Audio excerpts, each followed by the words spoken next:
Thanks so much for that lovely introduction. And it's great to be here, although you all look very far away as if I were in Antarctica at the moment. And it's great to be here with a focus on the image, which, as you will see, is an integral part of this book, as it was with Killers of the Flower Moon. I think these images in many ways tell a story unto themselves. Now, ever since I was young, I've had a fascination with polar explorers. These people like Shackleton and Amundsen and Scott, who in pursuit of some Arctic grail would venture into what is arguably the most brutal environment on Earth, a place where temperatures can reach minus 100 degrees Fahrenheit, where winds can gust as much as 200 miles per hour. One misstep, and you could plunge into a hidden crevasse, a bottomless chasm. Now, as someone who hates the cold, it's a little windy here today for me, I tend to like to read these stories from the comfort of my living room, preferably by a nice warm fire. And so when I came across a newspaper article mentioning that a British man named Henry Worsley was planning in 2015 to do what his hero, Ernest Shackleton, had failed to do a century earlier, that is, to walk from one side of Antarctica to the other, I was immediately drawn to the story. Now, Worsley's journey, which would pass through the South Pole, was more than 1,000 miles, and whereas Shackleton was part of a large expedition, Worsley, who was then 55, was planning on making the journey alone and unsupported. That means there would be no food caches planted along his route to forestall starvation, and he would have to haul all of his supplies on sleds without the aid of kites or dogs. Nobody had ever attempted this quest before. Now, I was drawn to this story not only because it was one of the greatest feats of human endurance, and not only because, as I discovered while I did more research, that it contained within it a remarkable love story, but also because I think it tells us something larger about the human condition and about the nature of leadership, even if, like me, you never planned to become a polar explorer. Now, Henry Worsley was a remarkable figure. He was a revered British Army officer, a talented painter and sculptor, a photographer who, as you will see, meticulously documented his travels. He was also an amateur historian who had become a leading authority on polar exploration from the golden age in the early 20th century. Now, when he was growing up, he had little interest in his formal studies, but he would often disappear into the library to read poetry and also adventure books. And one day he pulled from the shelf a book by Ernest Shackleton called The Heart of Antarctica. And he read the opening lines, which said, "Men go out into the void spaces of the world for various reasons. Some are actuated simply by a love of adventure. Some have the keen thirst for scientific knowledge. And others, again, are drawn away from the trodden paths by the lure of little voices, the mysterious fascination of the unknown." Worsley became captivated with all polar explorers, but especially with Ernest Shackleton, this handsome, brooding figure who seemed to embody the family motto of Shackleton, which was, "By endurance we conquer." And Worsley was thrilled to learn that he had a special connection to Shackleton. One of his ancestors, Frank Worsley, had been a member of a Shackleton expedition. After Worsley graduated from high school, he burned to become an explorer, but he didn't really know how does one just become an explorer. And instead, he enlisted in the military like his father. And it was then that he began to revisit the stories of Shackleton, which he no longer saw merely as these romantic tales. He now looked upon them in a different way. As he wrote, "Shackleton had become more than a mentor to me. I looked upon him as a mentor. I was going into the business of leading men, and as a 19-year-old, new to his trade, I believed that there was no better example to follow than his." Now, Worsley was not alone in his obsession with Shackleton's leadership style Over the years, his methods of leadership and management have been studied by military generals, sports coaches, astronauts, NASA, entrepreneurs, and executives. An entire subgenre of literature has grown up around Shackleton with titles like Leading by the Edge, Leadership Lessons from the Extraordinary Saga of Shackleton's Antarctic Expedition. Yet one of the things that these books often leave out was that Shackleton was in many ways a failure. In 1901, he joined an expedition led by Robert Falcon Scott, who hoped to become the first person to reach the South Pole. Yet more than 480 miles away from the pole, they were forced to turn back, starving and hungry and suffering from scurvy. 4 years later, Shackleton mounted his own expedition to the South Pole, which was known as the Nimrod Expedition. Yet once more, this time 90 miles away, he was forced to turn back because of the welfare of his men who were fading. When he got back, he didn't mention his failure to his wife, though he said simply, "A live donkey is better than a dead lion." In 1911, the Norwegian explorer Amundsen won the race to the South Pole, beating a party led by Scott by 33 days. Here you can see Scott and his party discovering a Norwegian flag that Amundsen had left behind. Scott, on his return journey, perished along with all his 4 men who were with him. Afterward, Shackleton turned to what he believed was the last remaining prize, a trans-Antarctic crossing.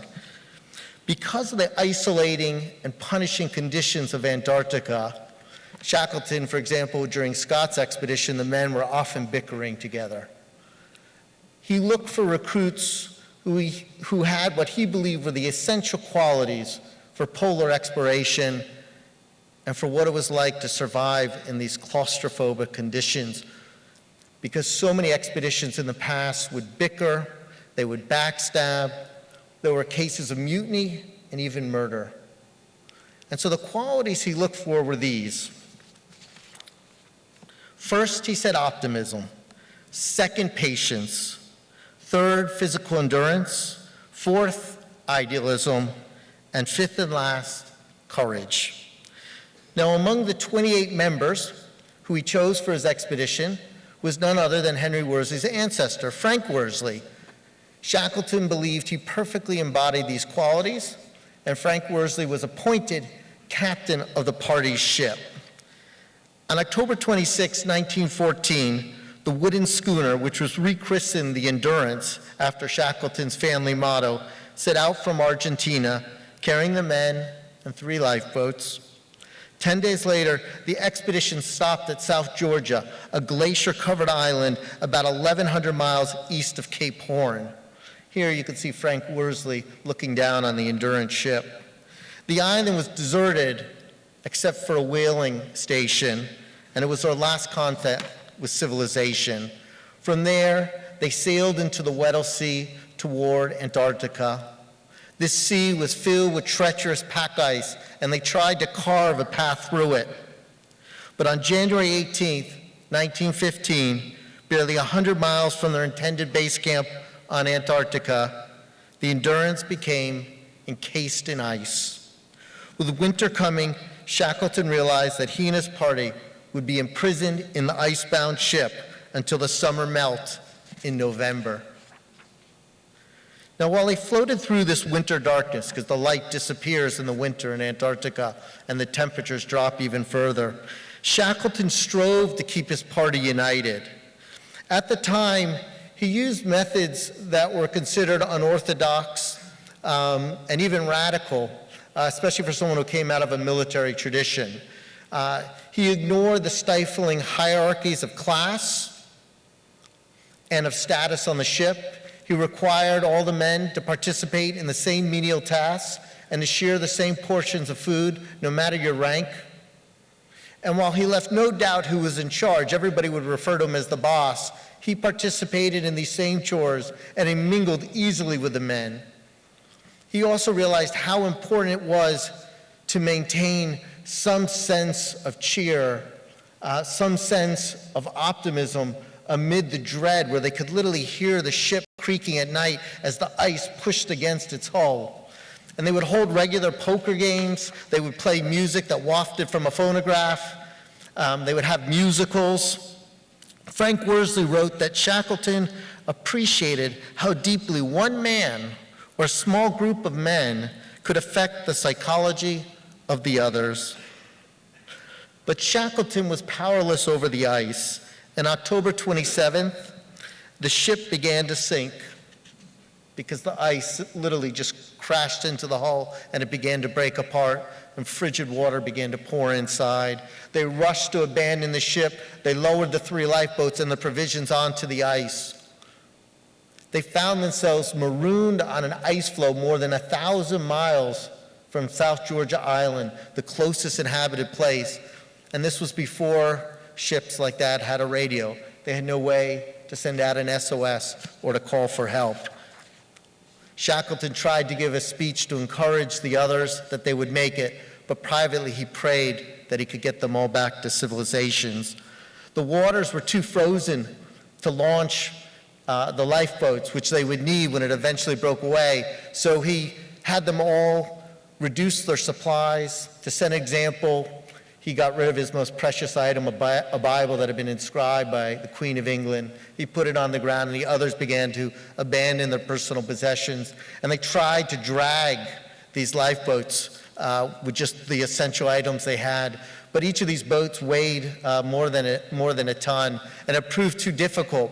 And so they had to set up camp on this ice floe, and they remained trapped there for months.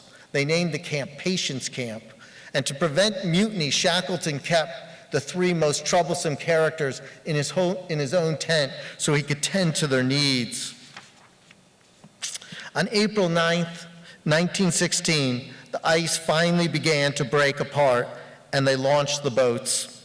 After several days, they reached Elephant Island, which was just a barren speck of land. It was still about 800 miles from South Georgia Island. There was nothing on it. But Shackleton realized that many of the men could not survive the longer boat trip. One of the men had to have 5 frostbitten toes amputated on the island.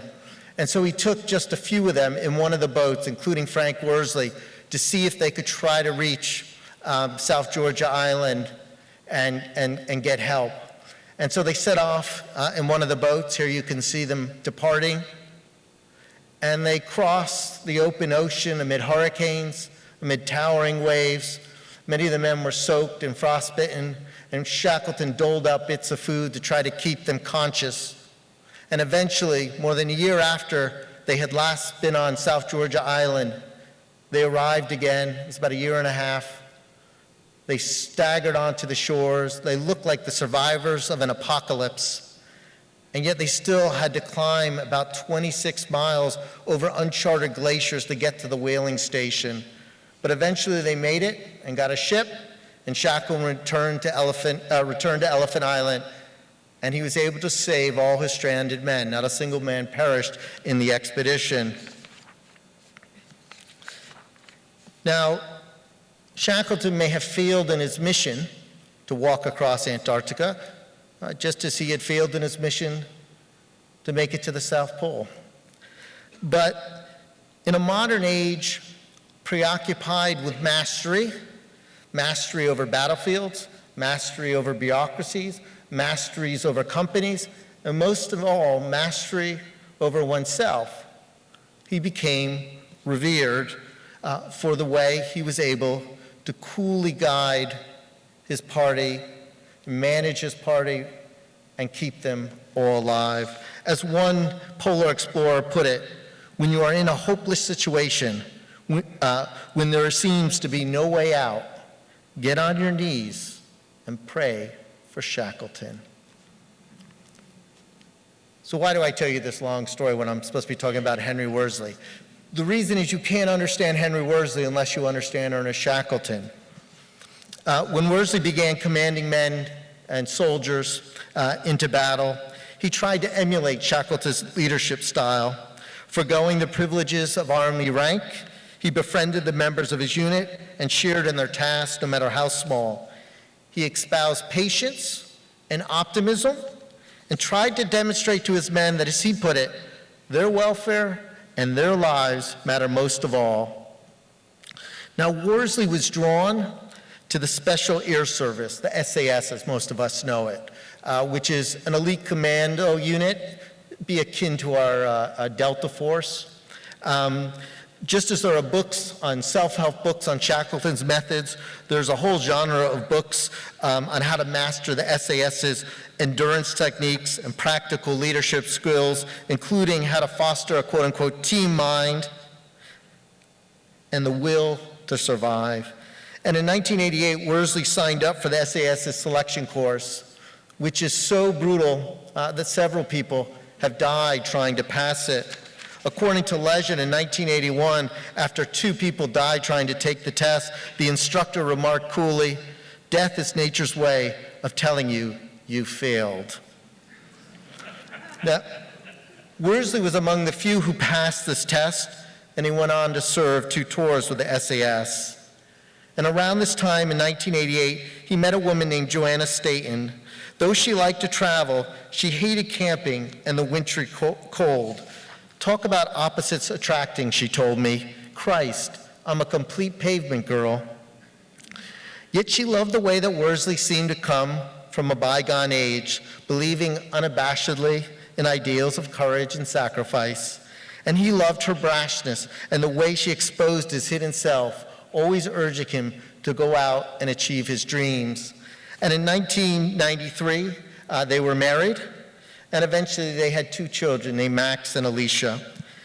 Worsley's fascination with Shackleton, meanwhile, only seemed to deepen. He spent a fortune going around the world collecting what he called Shackletonia, which is bits of memorabilia and letters and diaries and correspondence from Shackleton and from members of his crew. But what he always wanted to do was to go on his own expedition, to see what he too was made of. But for a long time, he conceded, "I was afraid of the unknown, the planning, the training, the fundraising, and not least, the risk of failure." But finally, in 2008, at the age of 47, he decided he would try to succeed in the place that Shackleton had failed. That year was the centennial anniversary of Shackleton's doomed Nimrod expedition to the South Pole. And he planned to reenact the journey. He had teamed up with 2 other descendants of Shackleton's original crew, Will Gow, a 37-year-old slightly pudgy banker who was Shackleton's great-nephew, and Henry Adams, a 34-year-old scrawny lawyer and the great-grandson of James Boyd Adams, the second in command on the Nimrod expedition. Now, on the Nimrod expedition, Shackleton had come within 97 nautical miles of the South Pole, and Worsley and his companions would try to reach that farthest point on January 9, 2009, exactly to the day 100 years later. And then they would press on to the South Pole, completing, in Gow's words, unfinished family business. Now, they might have had exploration in their genes, but they had absolutely no exploration experience. And they began a ruthless exercise regimen, dragging tires across fields. They went to Greenland, where they tried to learn to live on the ice and camp on the ice. And Worsley, like a general, would spend hours obsessively poring over maps, laying out a precise route for the expedition. And the more he studied Antarctica, the more forbidding it seemed. The continent is nearly 5.5 million square acres. It's larger than Europe. And in the wintertime, those waters that surround it freeze over, and it nearly doubles in size. Approximately 98% of Antarctica is covered in ice. And this ice sheet actually contains about 70% of all the fresh water on Earth. Yet because there is so little precipitation in the air, Antarctica is actually classified as a desert. It is also the driest continent. It is the highest continent with an average elevation of about 7,500 feet above sea level. It is the windiest continent with winds that reach up to 200 miles an hour. And of course, it is the coldest continent. Now, Worsley and Gow planned to begin their journey south of New Zealand on Ross Island. And here you can see Ross Island.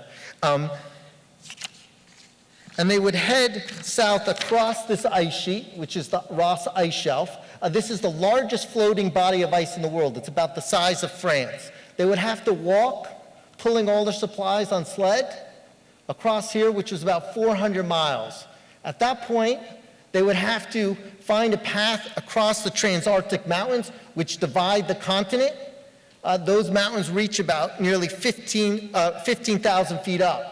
Shackleton on the Nimrod expedition had found one of the few passable routes, which was this ice-covered glacier.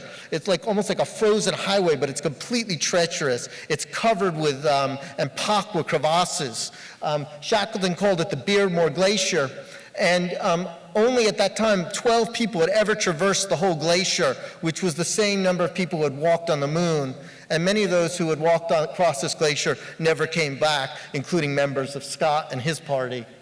And from there, once they crossed the glacier, they would climb something called the Titan Dome. They would get to Shackleton's 97-mile mark, and then if all went well, they would continue on to the South Pole.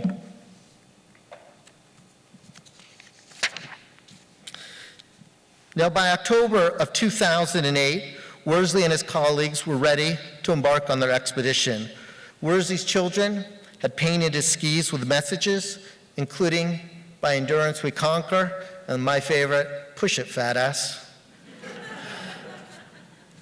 Even though Henry had been telling his wife Joanna for years about the glories of Antarctica, it still seemed to her like the most dreadful place in the world. Yet she believed that, to borrow Thomas Pynchon's words, everybody has an Antarctica. Someplace people seek to find answers about themselves. And in the case of her husband, it just so happened it was Antarctica itself. And so she gave her blessing to this expedition, even though it threatened to take the life of the man she so dearly loved. She drove him to the airport, where she began to cry, and he told her not to worry. And he quoted Shackleton, "Better a live donkey than a dead lion." In November, Worsley and his team were flown to their starting point on Ross Island. "My God, we've made it," Worsley said. Looking for a place to camp, they trekked onto a ridge on the island when Worsley suddenly came to an abrupt halt. There, in a shallow basin covered with ice, he could see a hut, and he knew instantly what it was. It was the hut that Shackleton had built in 1908 and stayed during the winter before they set out to the South Pole. Worsley and his men hurriedly raced inside, and they could see the objects hanging there from the old expedition, as if members of it had just momentarily stepped away. Henry Adams excitedly found the place where his great-grandfather, the bunk where he had slept, and Worsley scoured every corner of the room. He said, he later wrote, he could not get any closer to his mentor, and the only thing left to do now was to walk to the South Pole. The next morning, the men packed up their things. Now, Worsley estimated the journey would take 9 weeks. They faced the same predicament that had bedeviled polar explorers for generations. They could haul only so many supplies on their sleds, a situation that left them vulnerable to starvation. Each of the men was limited to about 310 pounds, and that included their sled. Worsley carefully stored what he considered the most important item, which was a satellite phone with solar-powered batteries. This would allow them to call England, a friend in England, each night. They could record audio dispatches, which would then be posted on their website, updating their followers on their progress and their condition. But more importantly, it would allow them, in case of an emergency, to summon for a search and rescue plane, what Worsley called the most expensive taxi ride in the world. And Worsley took one other precious item with him, Shackleton's compass, the one he had tried to bring with him on the Nimrod expedition. Shackleton's granddaughter had given it to Worsley, hoping that this time it would reach the South Pole. Now, for Worsley, commanding the expedition was far trickier than commanding soldiers in battle. His authority was not a given, it was granted by the others, and he had no more experience as a polar explorer than his colleagues, yet he felt the immeasurable weight, the immeasurable burden of being responsible for their lives. He formed a pact with Gow and Adams. In that moment, he told them there would be no egos, no pride, and if someone was unwell, they would always help each other. At 10 a.m., the hour that Shackleton had set out, the men leaned into their harnesses and began their trek. Worsley made sure the men never separated and stayed together, and he underscored the advice that another polar explorer had given him: if you get wet, you die. Sometimes they marched 16 hours a day and covered as much as 14 miles. They crossed the endless wind-sculpted ways of ice, which were known as Tortugi. They were burning between 6,000 and 8,000 calories a day. They snacked on such fatty foods as salami and nuts and chocolate and ghee butter, but even so, they rapidly began to lose weight. And about 2 weeks into the journey, they began to feel the brunt of Antarctica. They recorded, at one point, the sounds of the winds.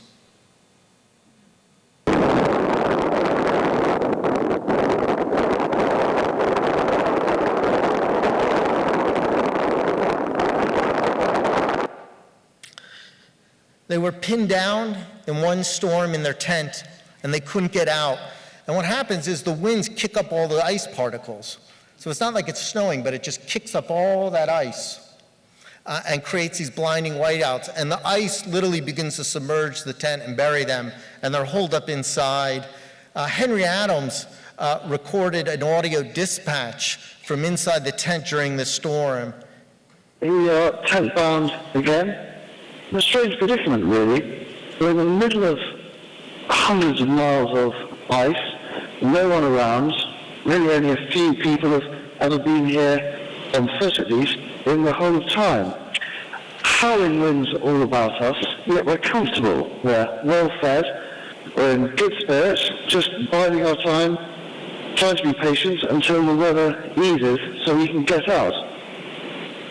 And almost 100 years ago, around 10 miles from where we sit at the moment, there was Scott and his men perishing slowly in appalling conditions, and it's a very, very sobering thought for us. Like Shackleton, Worsley, whom Gow and Adams had begun to refer to as the general, tried to foster a playful atmosphere in the tent. They played cards, they chatted, they read portions of diaries from Shackleton, they formed a whiskey club, sharing a little bit from a flask they had. At last, the storm relented, and the men dug themselves out like escaped prisoners and rushed to make up time. And by the fourth week of their journey in mid-December, they had made it across the Ross Ice Shelf. Not long after, they reached Worsley's nemesis, the Beardmore Glacier. Every way they turned, it seemed, was a new obstacle, a boulder of ice or a snow bridge extending over a crevasse. Some of the crevasses were wide enough to swallow a car, Worsley said. If one of the men were injured, there would be no place for a rescue plane to land, and they would have to get themselves out. Before each step, Worsley, who was responsible for finding a path, he would take his pole and he would plant it in front of him to see if the ice would give way. And when it did, he would peer down into the hole, a chute into the bottomless darkness. Once Worsley went to retrieve a sleeping bag from his sled after a day of climbing, and the ice cracked open under his foot. His leg suddenly plunged down into a crevasse. Adams rushed over and pulled him out. Each time you escaped, Worsley wrote, you sensed your luck was running out. On December 24th, after 9 days of climbing, they reached the top of the glacier, but they soon confronted the most brutal conditions they had experienced yet. The temperature, the wind chill temperature, reached about minus 70 degrees, and the winds blew constantly at hurricane force. The cold air literally singed their lungs as if they were breathing fire. Worsley kept a vigilant eye on his companions, and he could no longer recognize the young working professionals who had set out from London with him. Their faces were gaunt and bony. Their eyes were sunken. They had wild beards and untamed hair that gleamed with ice. And because of the whiteouts, Adams was suffering from motion sickness, which is a strange notion they would describe to me. But when you're in these whiteouts, you literally can't tell which way is up or down, and you'll often fall over because you'll think this way is up or that way is up.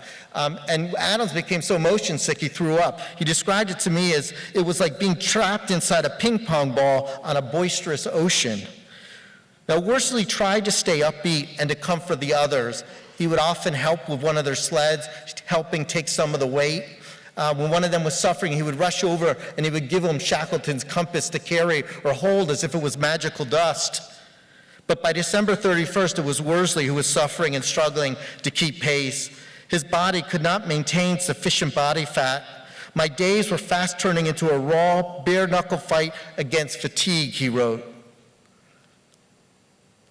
Still, he pushed on, almost to the awe of his colleagues, and Henry Adams, looking at how he was so skinny, he had lost the most weight, and he said to me that he relied almost intensely and almost exclusively on the force of his mind, on the force of his willpower.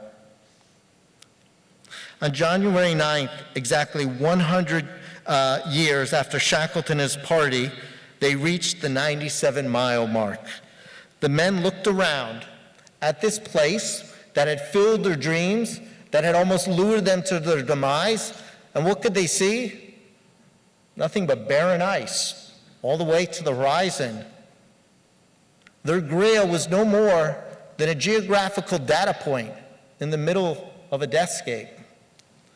It was so cold they couldn't linger, but Worsley had them quickly arrange a photograph that mirrored a photograph that Shackleton had taken. Here you can see both photographs side by side, and you could see Worsley standing in the place where Shackleton, with his hands clasped similarly behind his back. And Worsley kept thinking about the terrible quandary that Shackleton had faced 100 years ago. He knew that he was so close to the South Pole. He knew that he could reach it and become the first person in history to do so. He could claim his prize. Yet to do so, he would deplete much of the food they would need for the return journey. And many of his men he feared for their welfare, who were already fading. And so he made what Worsley considered and called the most astonishing decision in the history of exploration. He decided to turn back. Worsley, at that time,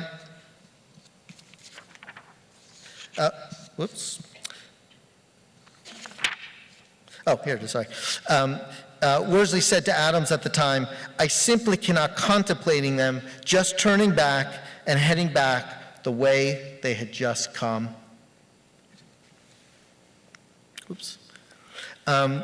Now, Worsley and his companions continued onward, and on January 18th, after 66 days, they could see a U.S. scientific research station, and they could see the refuse of civilization, garbage, in other words, scattered on the ice. They had reached the South Pole. Now, Adams called Worsley an absolute bang-on leader, and Worsley was struck by the fact that he and his companions had been strangers not long ago, and yet had not only become friends, they had learned to trust each other with their lives. And he believed they had survived and endured by adhering to what Worsley believed was the central lesson of Shackleton, which was by endurance we conquer. And before turning to go, Worsley took out Shackleton's compass, lifted the lid, and let it spin to a stop. You can listen to Worsley describing that moment. Hello, this is Henry Worsley speaking on day 66 of the next acceptance and Chile expedition, and I'm calling you from 90 degrees south, the South Pole. Of course, we're absolutely delighted, completely overwhelmed with having got here. It's a surreal place, having seen nothing for 66 days to walk through a junkyard of washing machines and mattresses And of course, the vast Science Foundation project that's going on here. To stand at the 90-degree south point, holding Shackleton's compass, which of course never got here, was certainly to me a very, very moving and special moment. Now, Worsley didn't think that he'd ever go back to Antarctica again, but he gradually began to hear those little voices luring him on. In his commonplace book, he wrote down a quote from the Norwegian explorer Nansen that seemed to address his own compulsion to subject himself to more suffering. Why? On account of the great geographical discoveries, the important scientific results? Oh no. That will come later for the few specialists. This is something all can understand, a victory of human mind and human strength over the dominion and powers of nature, a deed that lifts us above the great monotony of daily life, the triumph of the living over the stiffened realm of death. In 2011, Worsley led a party to the South Pole, this time following Amundsen's route. During the journey, he carved these words into the ice: "I am the Antarctic," which seemed to embody his spirit. He was the first person to ever complete both classic routes to the pole, and he was hailed in the press as one of the great polar explorers of our time and a pioneer of the possible. And in October 2015, he bade farewell to his family and embarked on his most perilous quest, to walk across Antarctica alone.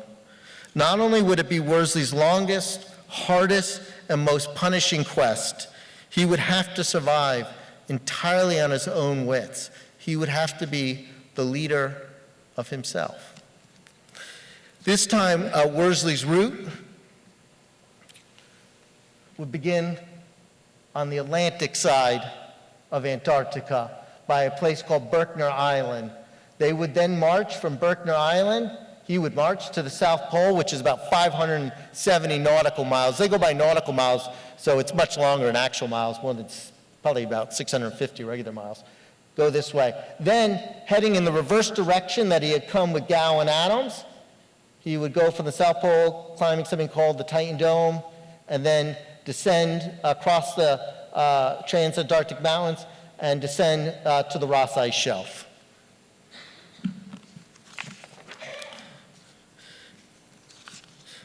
He was determined to finish this journey, which he thought would take him nearly 80 days.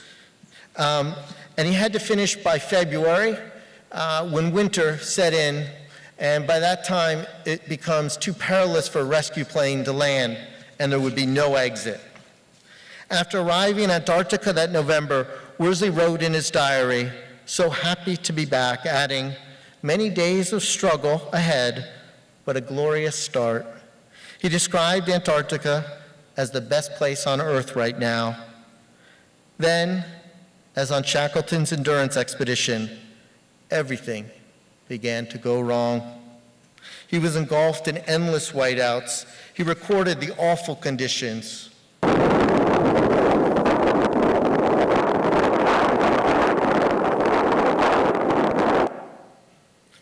By the middle of January 2016, he had traveled more than 800 miles. Here's one of his audio dispatches, and you could hear his weakening voice and his determination. Well, in sum, it's been a polishing day. Always looking good at the outset, although an 80% whiteout consisted all day. Cruelty, though, the very false snow. It was hellish all day. Weaker now, of course, it was the last thing I needed. But it traps what little energy I have left, going out of my now very skinny legs into the cold air. This makes for a very long 16-hour day. Finishing as it is this evening.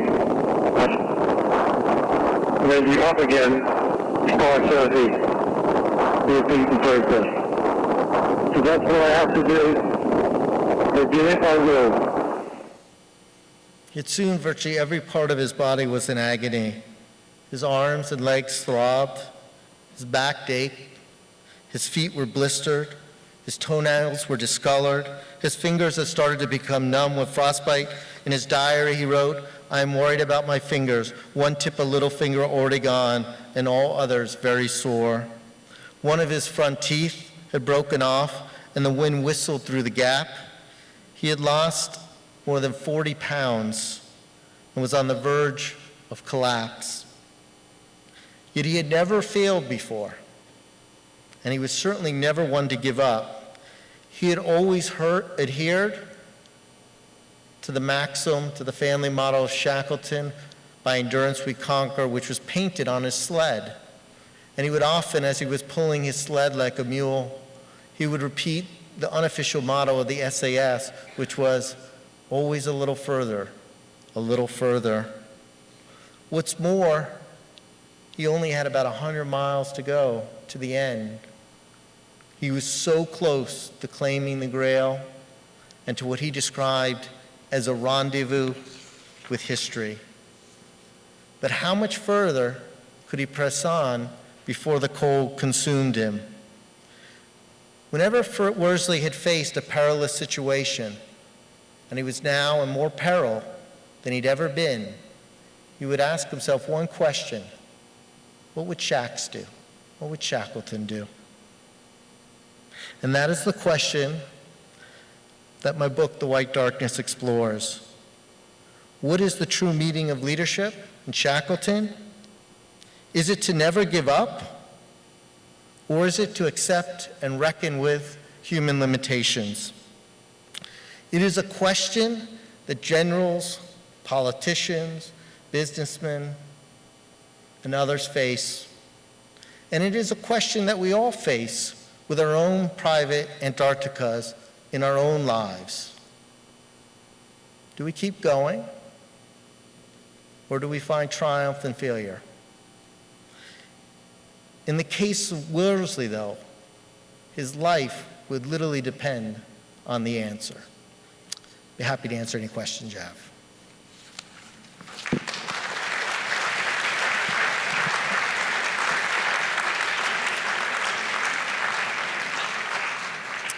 Hi, folks. So we have a couple of mics circulating around on either side. Please raise your hand, and either Kelly and I will come to you.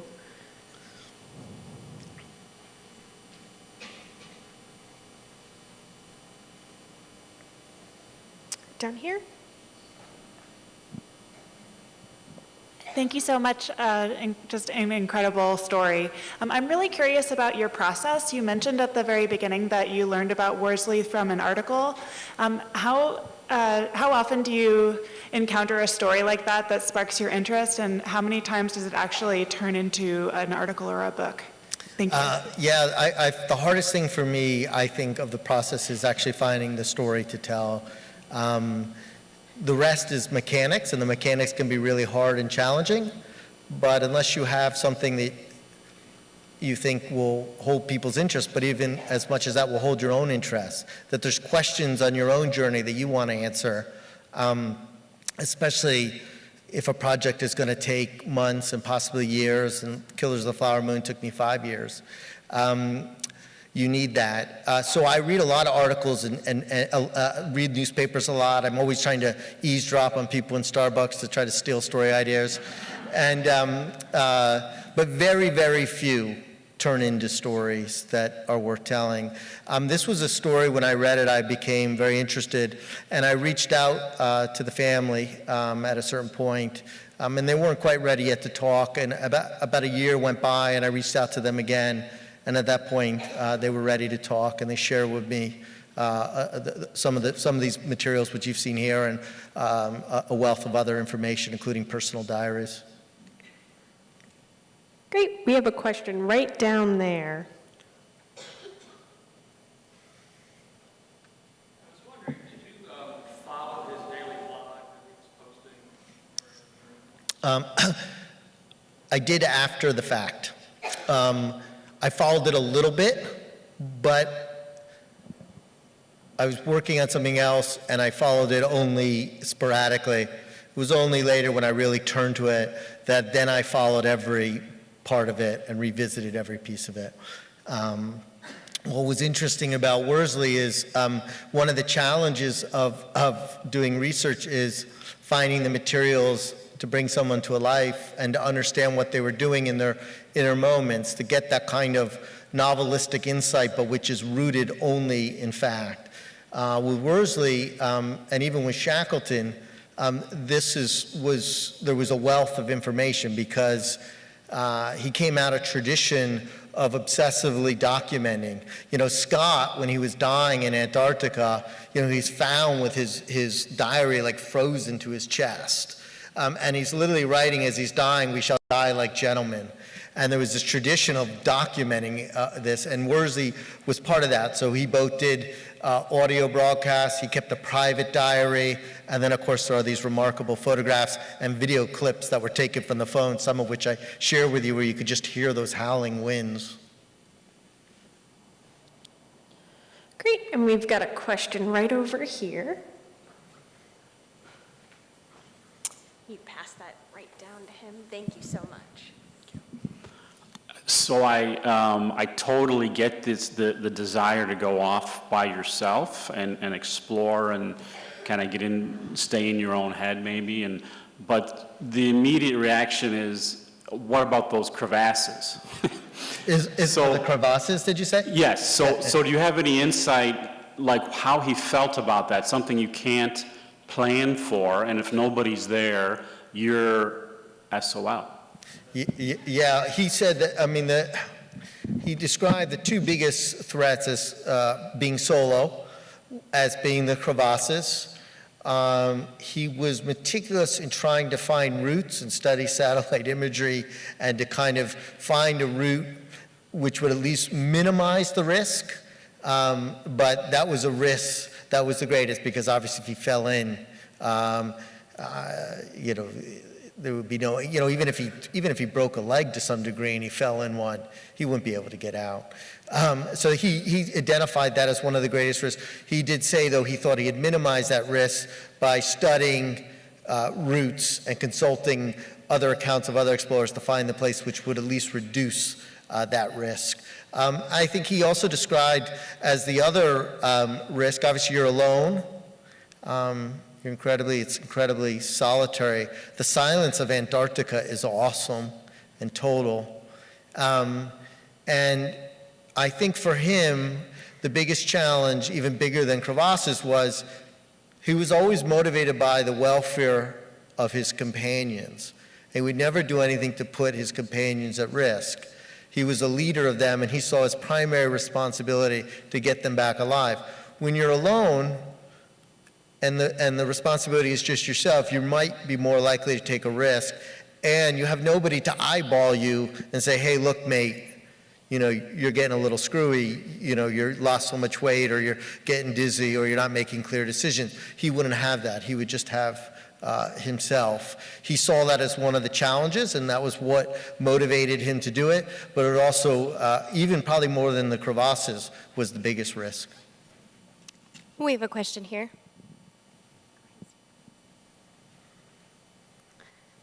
So it sounded like you actually got to interview some of the people. This was fairly recent. What was that like? Who did you get to talk to? Was it just the family, some of the other explorers? Yeah, you know, Worsley was I was able to speak with all the family, the children. Max was very forthright. You know, Henry is often depicted as a hero, and but I found Joanna kind of a remarkable person in her own right, his wife. Many admired Henry Worsley the way he admired Shackleton. And so many people were willing to speak to me. His companions from all his expeditions spoke to me, but even like the head of the British Army, it's not too often, calls you back. Literally the head of like everybody and says, I'll talk to you and make time for you. I did tell the New Yorker fact checkers, maybe don't bother him too much. I think he's got some wars and stuff. So, but he was willing to talk because Henry was somebody many people admired and wanted to share, their stories and memories about him. We've got a question right down here. Uh-oh, go easy on me, Sam. Mr. Grann, It's an old college buddy. I'm curious, as you did your research and more deeply understood Worsley's adventure and quest, did that change your view of Shackleton in any way? Yeah, it's a great question. It did, because I think there's often a misreading of Shackleton, and I think it's one of the themes I try to explore, and I think it's one of the issues that Henry Worsley had to reckon with, which is often, the things about Shackleton and about his, there's always hagiography, but the truth is he was a remarkable manager and leader. The way he was able to minimize divisions, recruit people, keep them in the worst conditions together. But because he got everybody back, and because his motto was by endurance we conquer, the assumption is, which is the easy assumption which we like, and which we like in our self-help books, and which we like to think about as human beings, which is we can always conquer. And one of the things I was struck by as I went back and read Shackleton, and as I read Worsley reckoning with Shackleton, was that I don't actually think that is the deeper meaning of Shackleton. And that one of the things that Shackleton did was to reckon with his own limitations and the limitations with his men. Had he kept going to the South Pole, his men would have died. It wasn't like they just would have persevered necessarily through endurance. Reckoning with human failure and accepting limitations, I think, is the hardest dimension of our psyches to deal with, because we are conditioned to always prevail. And I think that is true in so many ways in our lives. So the more I read Shackleton, the more that's what I took away from him, as opposed to what I had once taken away from Shackleton was come on, we're gonna make it, which was part of him. He persevered, but I don't think that was the essence. What set Shackleton apart from Scott and others who went to their polar grave was he turned back. Got a question right up here. Very interesting story, thank you. I'm interested in the mechanics of what he would go through to actually start his voyage. Did he spend a lot of money to have somebody drop him off? Yeah. And the continent's divided up into various interests, isn't it? Did he have to report or get permission? Yeah. So the mechanics are really interesting and very elaborate from every step of the way, from the amount of weight to how they would get to the base camp. He hired a company on all his expeditions that was called ALE, which is like a logistic company, and they would fly them in. Actually, sometimes they would have to take two planes, land on one base camp, and then take a smaller plane, which would land on the ice. And then they would be deposited. And that was who they would also call if they were in need of emergency, to try to get the rescue plane to come get them. And they would have to get permission for these expeditions, and they would go through the logistic company. There are all sorts of rules to Antarctica. You can't disturb the environment. You have to clean up your waste. So you have to pack everything up. You can't do anything to disrupt it. But the mechanics of raising money was one of the most biggest challenge, both for Shackleton in his day and also for Worsley. And Worsley had to raise a good deal of money. I'm now forgetting the exact sum, but several $100,000. It was about $150,000, I think, but I could be wrong. Check the book. But to be able to both pay for the travel, to pay for the supplies. So that was its own endeavor as well. Great, and we have one last question right over here. And following the program, book signing will be on the general audience entrance, the house left entrance. This is a little bit more practical, but you mentioned that he looked at satellite imagery to outline his course. What kind of maps and charts did he carry with him? I mean, Google Maps doesn't go there, I don't think. Yeah, it's, the echo here is a little hard to hear, but I think what kind of maps did he carry with him? Yeah. Yeah, you know, that's a good question. He carried one map. He had a GPS, which they would rely on. I know he had at least one kind of map that they would fold out or roll out, and they would program things in their GPS.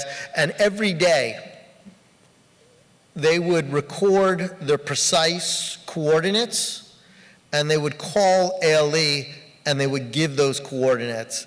And if they didn't call in for 2 days, giving their precise coordinates, then a rescue plane would be sent out.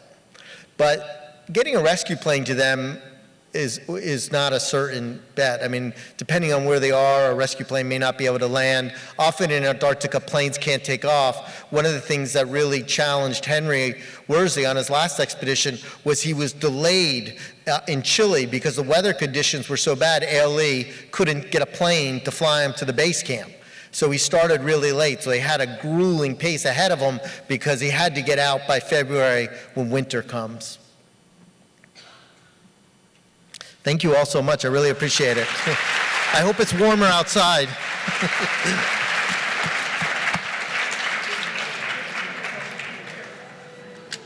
This way.